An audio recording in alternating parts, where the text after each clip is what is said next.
মৰমৰ ছাত্ৰ-ছাত্ৰীসকল, মোৰ ইউটিউব চেনেললৈ তোমালোকক আজি পুনৰবাৰ স্বাগতম। আজি তোমালোকৰ বাবে ক্লাছ 7ৰ ছ'চিয়েল ছায়েন্সৰ অধ্যায় নম্বৰ 9 ভাৰতৰ জলবায়ু, প্ৰাকৃতিক উদ্ভিদ, কৃষি আৰু জনসংখ্যা নামৰ পাঠটোৰ সকলো পাৰভিত্তিক প্ৰশ্ন উত্তৰ তোমালোকৰ বাবে লৈ আহিছোঁ।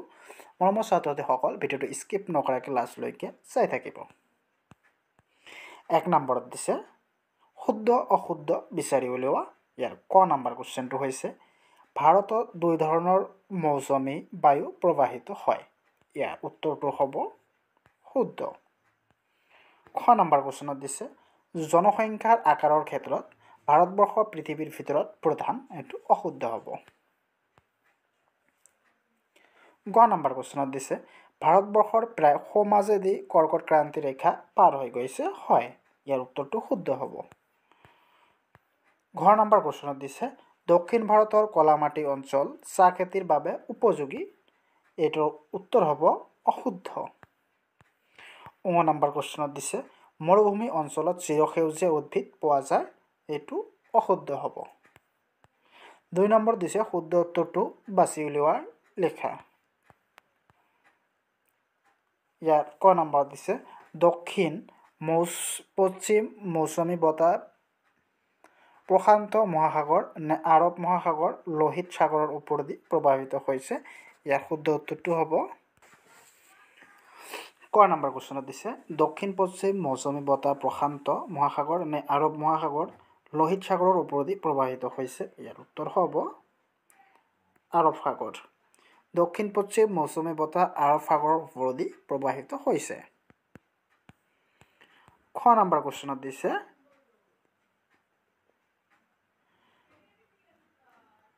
2011 চনৰ লোকপিয়ল অনুসৰি ভাৰতবৰ্ষৰ জনসংখ্যাৰ ঘনত্ব প্ৰতি বৰ্গ কিলোমিটাৰত 380, 382 নে 324।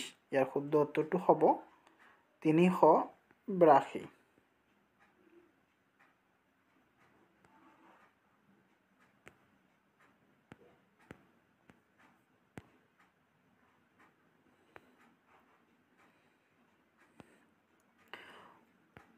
শুদ্ধ উত্তৰটো হ'ব 382। 2011 চনৰ লোকপিয়ল অনুসৰি ভাৰতবৰ্ষৰ জনসংখ্যাৰ ঘনত্ব প্ৰতি বৰ্গ কিলোমিটাৰত 382 জন।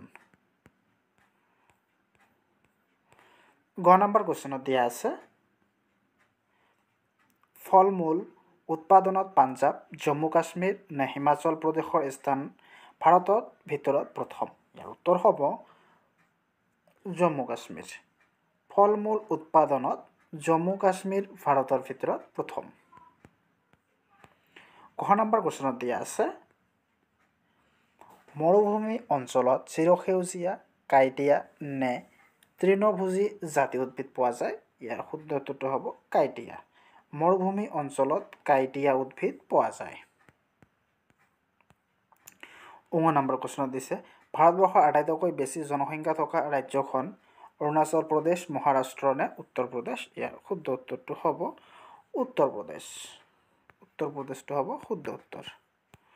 ভাৰতবৰ্ষৰ আটাইতকৈ বেছি জনসংখ্যা থকা ৰাজ্যখন হ'ল উত্তৰ প্ৰদেশ। 3 নম্বৰ দিছে ক অংশৰ লগত খ অংশ মিলোৱা। ইয়াৰ উত্তৰটো হৈছে মৌচুমীয়া উদ্ভিদ। ইয়াৰ উত্তৰটো হ'ব 200 চেণ্টিমিটাৰতকৈ অধিক বৰষুণ হয়।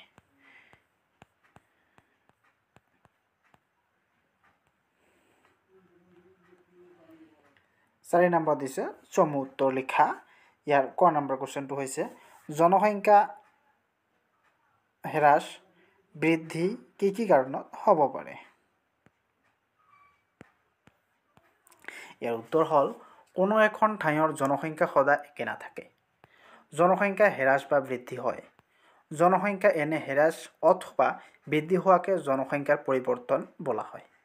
সাধাৰণতে কোনো এখন ঠাইৰ জনসংখ্যা বাঢ়ি যোৱাহে পৰিলক্ষিত হয়, কিন্তু প্ৰাকৃতিক কাৰণ যেনে প্ৰাকৃতিক দুৰ্যোগ, বিভিন্ন ৰোগ ব্যাধি, যুদ্ধ বিগ্ৰহ, মহামাৰী, স্থায়ীভাৱে ঠাইখন এৰি যোৱা আদিৰ বাবে বা কোনো এখন ঠাইৰ জনসংখ্যা সমসাময়িক কমিবও পাৰে।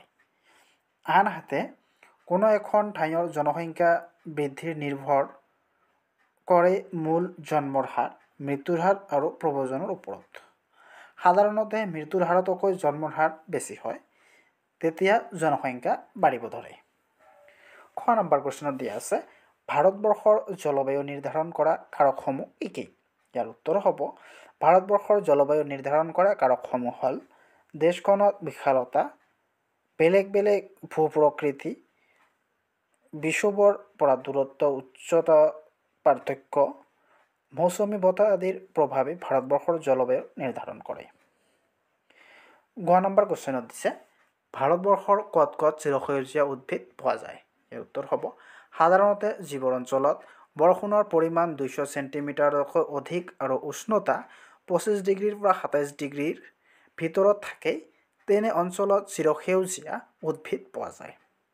এই শ্ৰেণীৰ উদ্ভিদসমূহ পশ্চিম ঘাট পৰ্বতৰ পশ্চিম ঢাল, উজনি অসম, অৰুণাচল, হিমালয়, নামনি অংশ, মণিপুৰ আৰু মিজোৰামৰ পাৰ্বত্য অঞ্চল, আন্দামান নিকোবাৰ দ্বীপপুঞ্জৰ কিছু অংশত পোৱা যায়। ঘ নম্বৰ কুৱেশ্যনত দিছে ভাৰতবৰ্ষত কপাহ খেতি পোৱা ঠাইসমূহ কি? ইয়াৰ উত্তৰ হ'ব মধ্যপ্ৰদেশ আৰু গুজৰাটৰ দক্ষিণ অংশ, মহাৰাষ্ট্ৰৰ, অন্ধ্ৰপ্ৰদেশ আৰু কৰ্ণাটকৰ উত্তৰ অংশত অৱস্থিত কলামাটি অঞ্চলত প্ৰচুৰ পৰিমাণে কপাহ খেতি কৰা হয়। তাৰপিছত 5 নম্বৰ দিছে উত্তৰ লিখা 80টামান শব্দৰ ভিতৰত লিখিব দিছে তোমালোকক। ইয়াৰ ক নম্বৰ কুৱেশ্যনত দিছে ভাৰতবৰ্ষৰ জলবায়ুৰ ওপৰত দক্ষিণ পশ্চিম মৌচুমী বতাহৰ প্ৰভাৱ সম্পৰ্কে মানচিত্ৰৰ সহায়ত বুজাই লিখা। ইয়াৰ উত্তৰটো হৈছে গ্ৰীষ্মকালত কৰ্কটক্ৰান্তি ৰেখাৰ ওপৰত সূৰ্যৰ ৰশ্মি লম্বভাৱে পৰে। ইয়াত বায়ু গৰম হৈ নিম্নচাপৰ সৃষ্টি কৰে। এই অঞ্চললৈ ভাৰতৰ মহাসাগৰৰ পৰা জলবায়ু ভাপ গধুৰ বায়ু বৈ আহে। এই বতাহৰ এটি সোঁতে অন্ধ্ৰপ্ৰদেশ, উৰিষ্যা আৰু পশ্চিম বংগত প্ৰৱেশ কৰে। আন এটি সোঁত বাংলাদেশৰ ওপৰেদি পাৰ হৈ অসমত প্ৰৱেশ কৰে। কৰমগুল উপকূলীয় অঞ্চল, অসম, মেঘালয়, অৰুণাচল আদি স্থানসমূহত ইয়াৰ প্ৰভাৱ প্ৰচুৰ বৰষুণ হয়। আনফালে আৰৱ সাগৰৰ ওপৰেৰে উত্তৰলৈ গতি কৰা বতাহ এটি সোঁতে পশ্চিম ঘাটৰ পৰ্বতত খুন্দা মাৰে। এই বতাহ প্ৰভাৱত দক্ষিণ ভাৰতৰ মালাবাৰ উপকূল, কোঙ্কণ উপকূল আৰু গুজৰাটৰ উপকূল অঞ্চলত বৰষুণ হয়।